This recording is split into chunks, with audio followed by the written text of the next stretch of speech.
Okay, so welcome and thank you very much for having me here. I'm really grateful for that opportunity. I would like to say just a few words about how I ended up with these topics and what I will talk about today. First of all, I've been working, or I'm coming from a socio-theoretical, sociological, social philosophical background, and especially I'm very much working in the tradition of critical theories, critical social theories. And for critical theories, social suffering has been recently become a very important notion for the purpose of grounding the normative basis of those analyses, which are basically aiming at trying to detect and analyze the structural distortions or the social pathologies of contemporary societies. So that is how I originally started to work with the notion of suffering and especially social suffering. However, I had a bad feeling about how these critical theories dealt with social suffering from a phenomenological perspective. Uh, and that bad feeling was coming from the quite superficial phenomenological grounding of those problems, which are manifesting on the individual level. While there is a really detailed structural analysis of what is wrong with society, broadly speaking, in contemporary societies, but there's quite a little, quite a few elaborated analyses of what are the personal consequences of these structural distortions. And that is why I started to seek other alternative theoretical framings for suffering, and phenomenology was coming as an obvious one, and an obvious one which is also a very useful one when it comes to such interdisciplinary projects as what we are doing here, at least most of us, as I've perceived it during the previous presentations. Why? Because phenomenology is capable of mediating, providing some sort of meta-language or a common denominator between various human scientists. So in this sense, with phenomenology, I think we can link very well philosophical, psychological, sociological, and even historical analysis. And that is what I'm trying to do in my presentation today as well.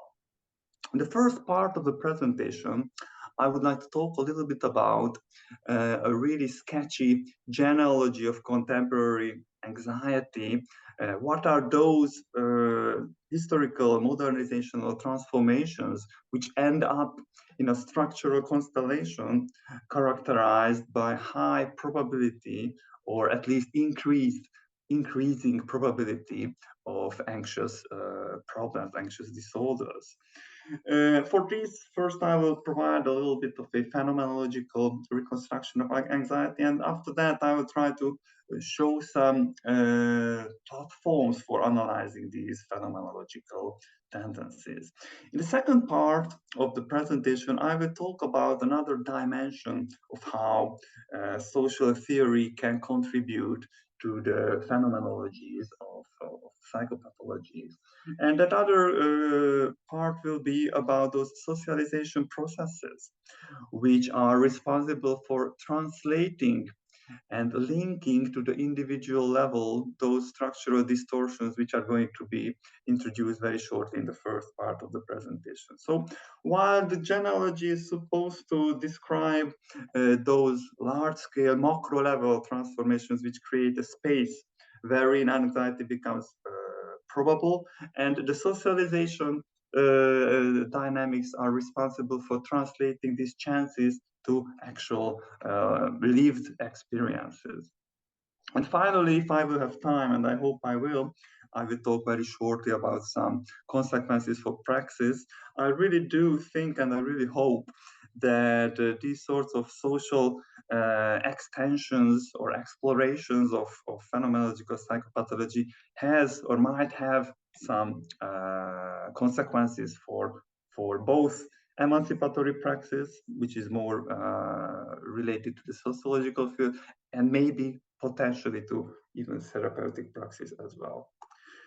Okay, now let me start with a very sketchy phenomenology of anxiety. Of course, there are different sources when it comes to speaking about anxiety. And one of the most trivial sources, at least for me, is the various existentialist philosophies, which are not really treating anxiety as some sort of distortion, some sort of psychopathology, but rather as some sort of existential challenge, something which serves its own functionality, its own purpose in one's life.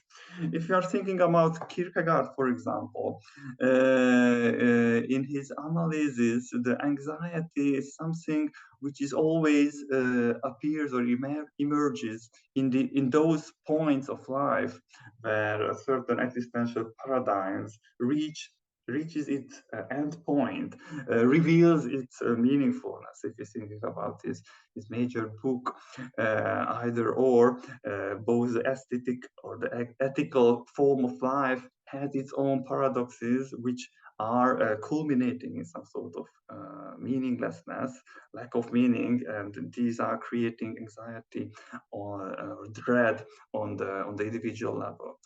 From a Heideggerian perspective, obviously, anxiety is related to death and the perspective, the possibility of death, and it is related to the authenticity of existence.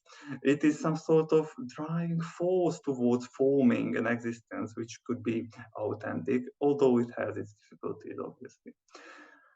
In Sartre's philosophy, anxiety is much more closely related to the presence of the other, to the other's gaze, which reveals one's existence in terms of revealing the limitations of freedom and agency. Now, when it comes to more psychological descriptions and more psychopathological descriptions, anxiety can be also explained in different levels.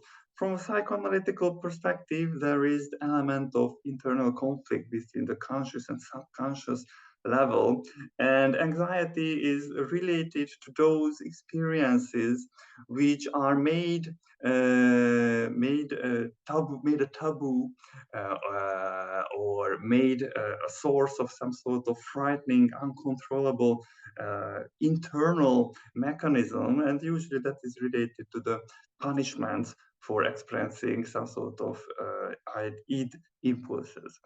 From a cognitive theoretical perspective, there is the element of maladaptation and the emergence of maladaptive automatic thoughts that could occur both from the overusing of some otherwise functional forms of worrying, for example, being overly cautious. Or it could occur also if someone is exposed to a constellation where the negative life events are occurring in an unpredictable manner. And both of them can turn into some sort of worrying for worrying without any sort of actual empirical relevance of that worry. Now, how are these, or how can these various approaches be translated to the phenomenological level?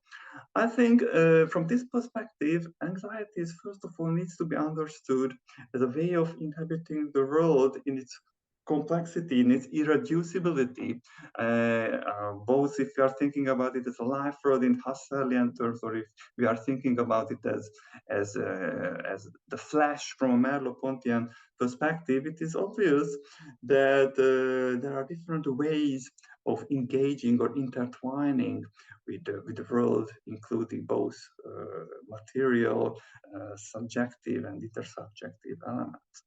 And here there is a mechanism which I would like to highlight, and that mechanism characterizing anxiety is very much related to the detachment of fear from the empirical realm, the detachment from the feedbacks of the empirical realms.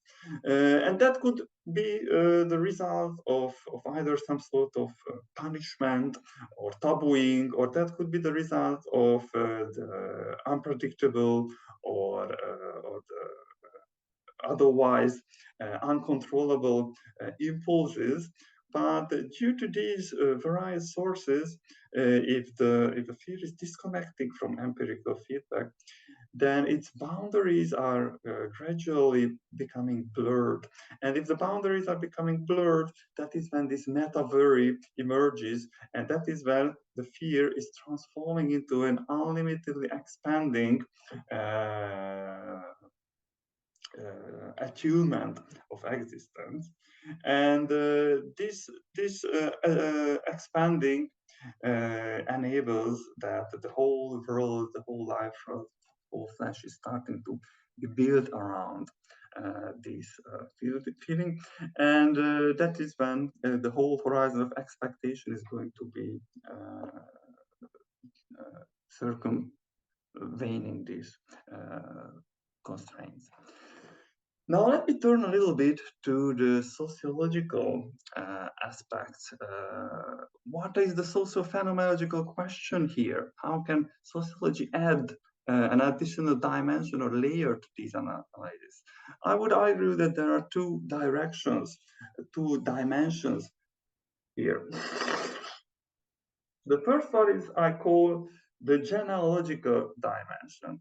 That is the birth of those structures which, as I said it in the introduction, which are having the probability of creating a social environment where anxiety has a high probability to manifest as an individual experience. And the other is the reproduction or the socialization question, which is about the socialization mechanisms, translating the structures to individual level.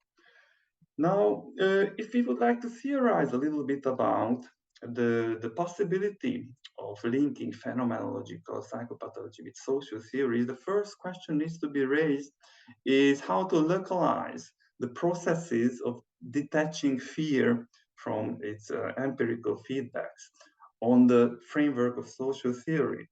And here, I would like to highlight at least two different directions where we can go. The first one is the level of social integration, or if you like, the level of action coordination. Now, what is social integration in social theory? There is a famous formulation of this question going back to classics like Talcott Parsons or Niklas Luhmann, who are arguing that every social interaction or every social situation is characterized by a double contingency.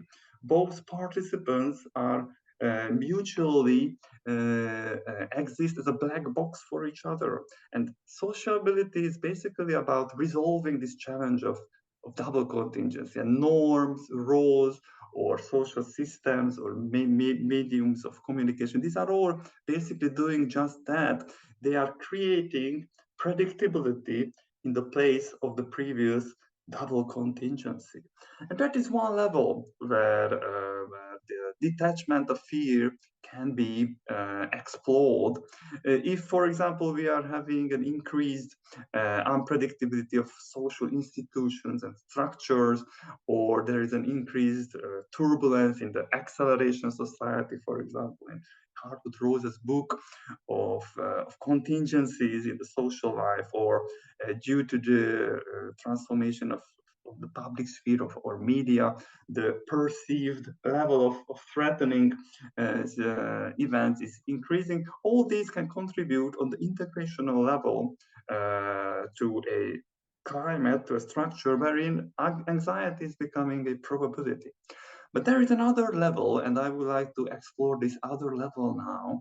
And that other level is not about the integration mechanisms. It is much more about the motivation, the fundamental motivation, the basis of action coordination.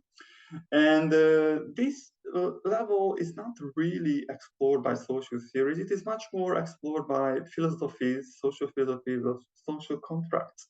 Social contract theories are basically about exploring those very basic motivations which make the individual actors participate in various forms of cooperation. And from that perspective, cooperation always implies and always means the giving up of segments of individual freedom. And from that perspective, the basic question is not what secures that solves the problem of double contingency. That is the question of social integration theories. For social contract theory, the question is why would actors in modernity give up their individual freedom? Why would they become motivated for cooperation?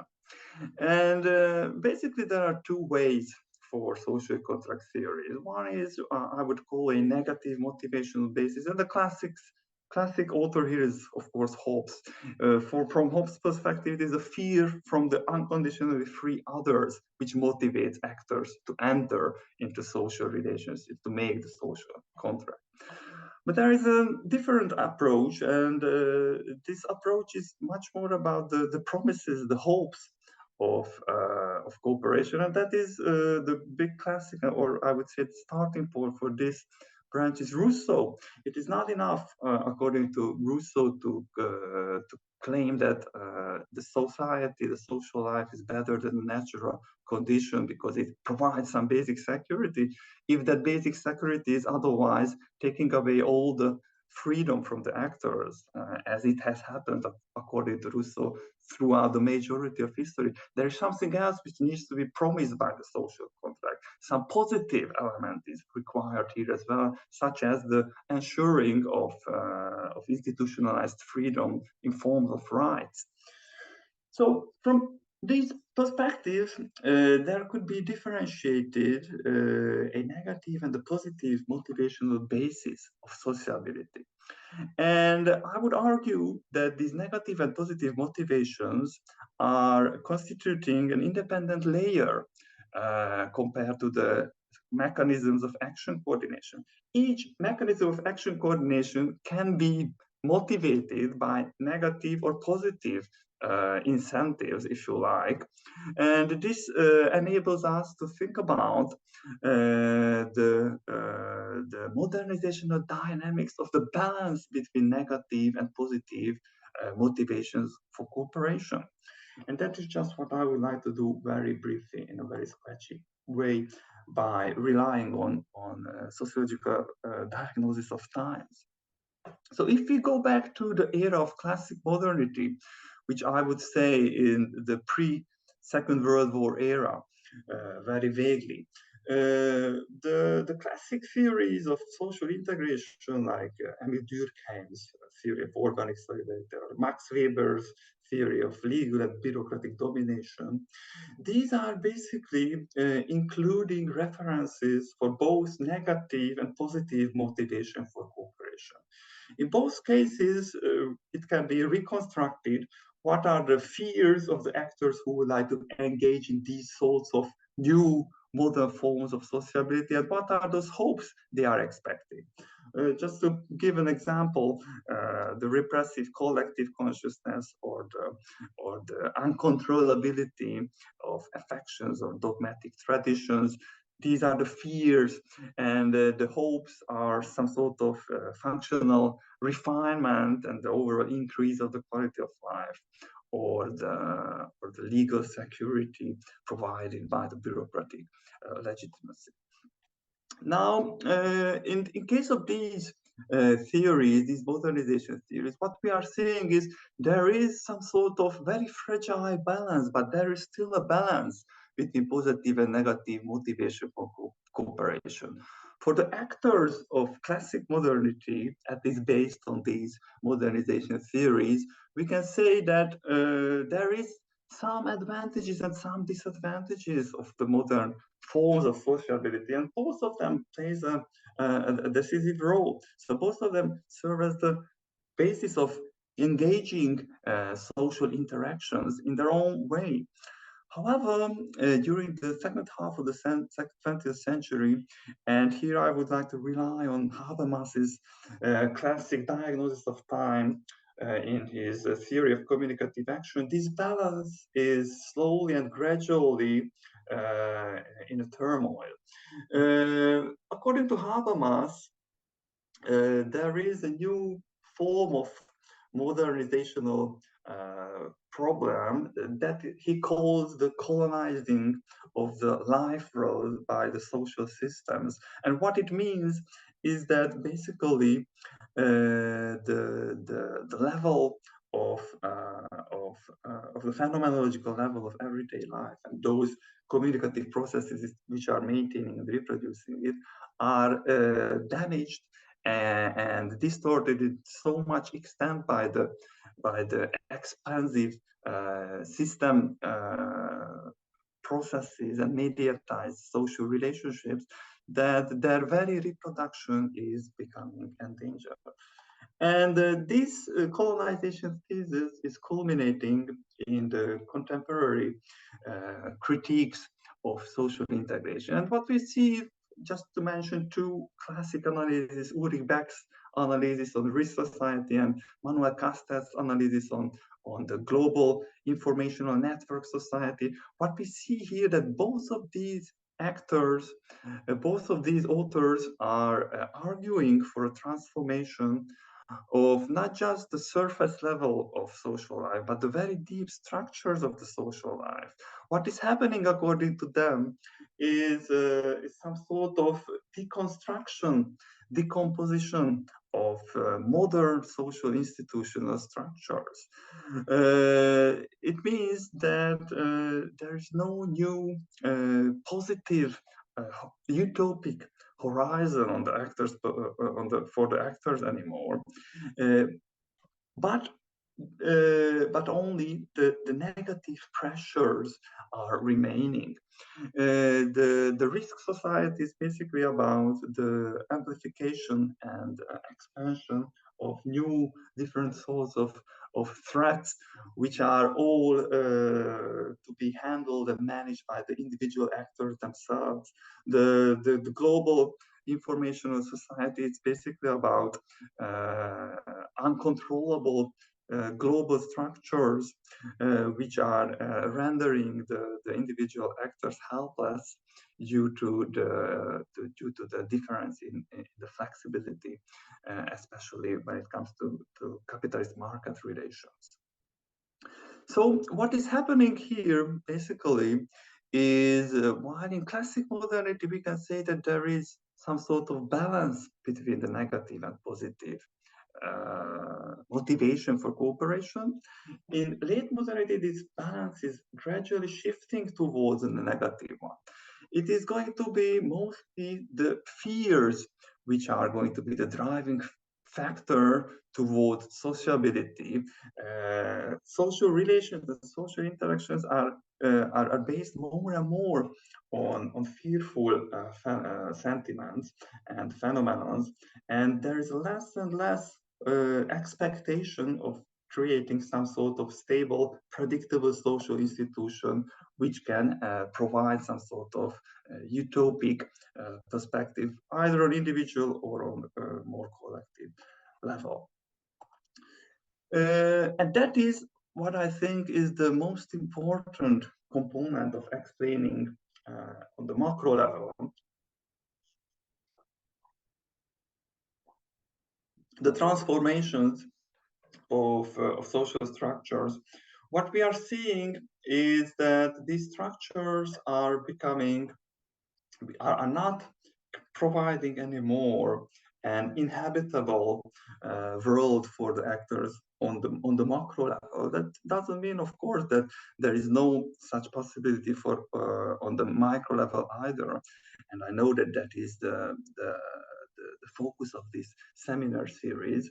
But I would like to emphasize that what is possible on the micro level is very much dependent of what is happening on the macro level. So if the macro structures are preventing a sense of security, that will affect the micro level as well. How will it affect? First of all, the micro level will be also much more unstable.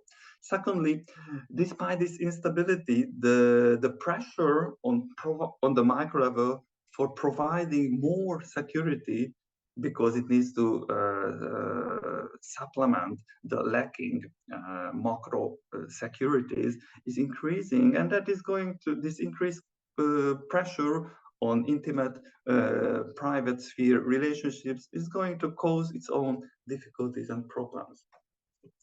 Now, what I would like to highlight here is only this thing, is that if we are thinking about anxiety in phenomenological terms as the detachment of fear from concrete experiences and the feedback of the level of experiences, then this sort of transforming structural space is pointing towards the direction of the increased chance of detaching fear.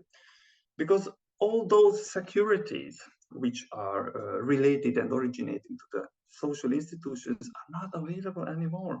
And if you take out this important part, this important dimension of security, of sense of security, or sense of ontological security, then it is going to increase very much the chance of anxious socialization. Now let me turn to the second part, and let me talk a little bit about the socialization processes of anxiety. Those socialization processes translate this structural setting into a social suffering, which is a suffering experienced by the actors, but which is caused by structural distortions. And when it comes to social suffering, there are, of course, a large variety of what sort of structural distortions do we take into consideration. And I'm just going to go with three examples, three of the probably most influential contemporary social theorists, Habermas, Bourdieu, and Anthony Giddens, because they are having their own unique way of describing structural distortions, and they are having their own very unique way of talking about social suffering as well. In my understanding, these theories are, however, not reflecting very much on the phenomenological level, as I've been talking about this in the introduction. So this is where we need to rely on those phenomenological and psychopathological discourses, which I've been also talking about it a little bit so far. In case of both sociological and psychopathological discourses, there is a hiatus. There is a hiatus. The first does not talk about the details of the phenomenological experience. The second, the psychological discourses do not talk about in detail all those factors which point beyond the individual, all those dynamics which are outside of the self, which is otherwise just as much intersubjectively constructed as it is embodied and living in its own conscious world. So what I suggest here is some sort of filling this gap and reintroduce the birth of the distorted phenomenological pattern of anxiety as a consequence of a socialization process. That is, as a consequence of being exposed to a distorted structural setting. And not just by any distorted structural setting, but a very specific yet consistent form of distorted setting. How I'm going to go, I'm going to very quickly reconstruct first, in case of each social theoretical framework, those fears which are realistic and those fears which are irrealistic. And I would like to show by this how these structural settings can host a space of experiences where the anxiety will be originating from the structural distortions. So this is something I'm not going to talk about in detail. This is just to provide a map of where I'm going to go. If I'm talking about Bourdieu, it refers to those social fields, those social spheres where there is some sort of competition which is a very important form of sociability. When I'm talking about guidance, there is the traditions and the reflexivity, which are at the center of the social interactions. And when I'm talking about Habermas, it is some sort of communication oriented towards mutual understanding and some sort of mutual life road, consensual life road. And in each case, in each three levels, these are the more detailed concepts used by this series, but it is not necessary to talk about them in detail now. In each case, I will ask once again the two questions: what are the realistic fears and what are the unrealistic fears? So let's see first the Bourdieu framework. What are the realistic fears in the competitive field? There is obviously fear from the other's comparative advantage. If there is a competition, it's a really realistic thing to be afraid of the other competitors. There is always a realistic fear of having enough resources or not. In a market situation, there is no such thing as enough. In terms of value is determined on the demand and supply, so it's always moving. So everyone is always pressure towards having more. And in these networks, the competition is basically revolving around the continuous adaptation to the environment, including the competing others, and shaping the self within throughout these adaptive processes. Now, what's happening, or when do the fears, these fears which I would label as realistic fears, detach from the empirical feedbacks? For example, if someone is placed in a competition where the rules are modified arbitrarily, or where there is something which blocks the developing of personal strategies. In this sense, there is some sort of disorienting socialization going on, which is beyond the individual, which is happening on structural level, but which is quite a realistic thing from sociological perspective. There is also another chance that the capitals or the investments, if they lose their value unpredictably, then that is also something which undermines the whole logic of competition. And also there is another very frequent social phenomenon, exclusion. If someone is excluded from the competition, either explicitly or implicitly, that is also has a really good chance for motivating some sort of suspicious relation towards others, some sort of continuous sense of being left out or being blocked by some mysterious forces, which are in this case are quite real structural forces. So if these later experiences are present, those structures are present, which imply these sorts of fears, then it is becoming a very realistic socialization process that differentiating between realistic and unrealistic threats becomes merely impossible. So in this sense, this is how a diffuse and free-floating anxious horizon can emerge in the competitive field. Now my time is running, so I will skip the second one and talk a little bit about the communicative networks. What are the realistic fears of these communicative actions? First, there is always a realistic fear from dissent. Okay, so I can never be sure whether I can understand the other or the other can understand me, or we can convince each other in a peaceful and meaningful way. And if that happens, there is a very realistic chance of disintegration, or what is also very plausible, some sort of conflict as an alternative form of managing the dissensual social interactions. So if these fears are present, then the socialization process involves the navigation around them, the continuous practicing of communication and developing, experimenting with communicative mediums and narratives and semantics. And that is some sort of realistic fear dynamics. However, there are dynamics which are mirroring the detachment of fear from fear dynamisms. What could be these?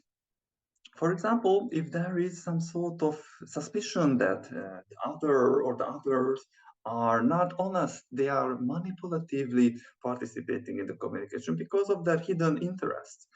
In this sense, in these occasions, the horizon of the other is lost, is damaged, and that creates some sort of isolation, some sort of detachment from the others as well.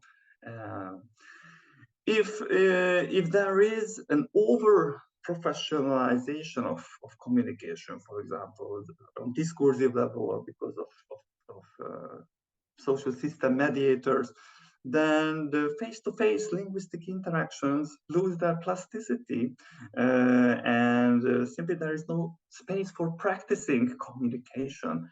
Everyone is subordinated to these expert forms. And also, there is a chance that the dissent is becoming a general experience. And that is something which is from modernization theories a very common diagnosis of times. If the life road, the social life road, is becoming too much fragmented, if everyone is living in its own small bubble, then dissent is going to be the most probable outcome of interactions. And that is also something which can be generalized. So in these cases, it is not simply that communicative networks are becoming dysfunctional. It is much more about they are losing the hope which they otherwise could provide, the hope of relating to the other, creating a mutual interpretation of the world.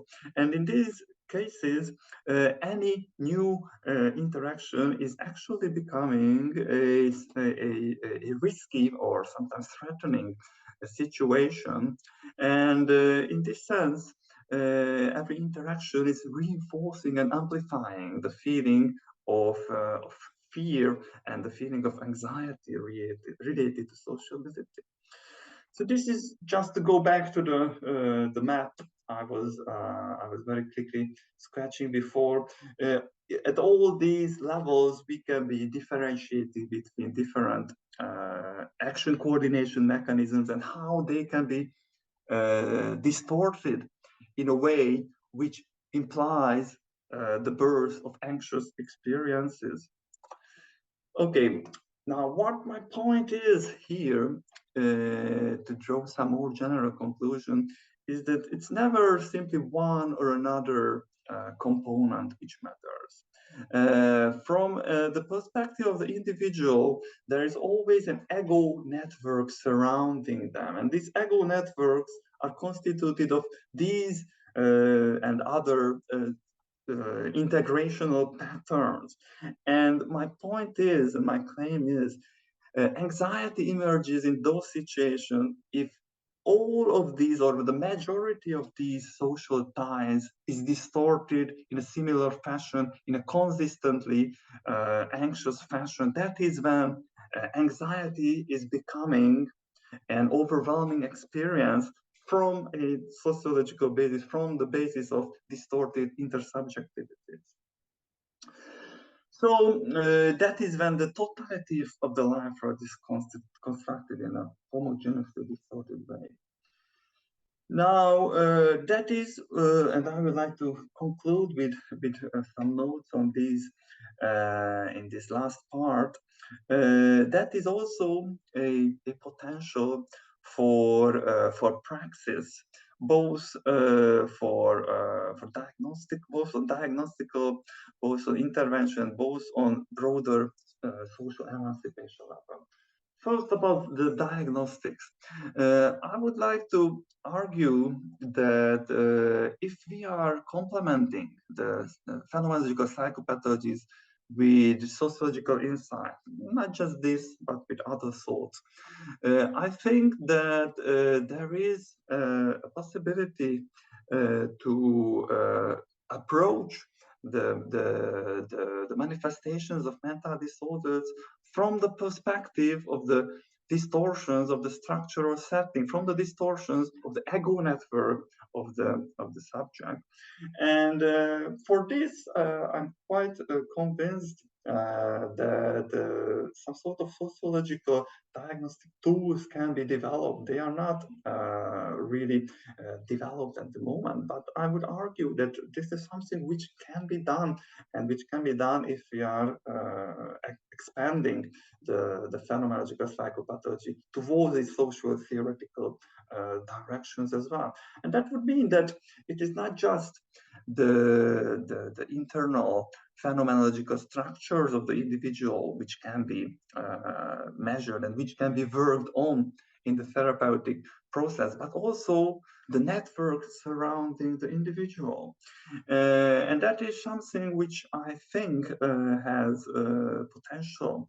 And I really hope that you will help me whether you also see this or not.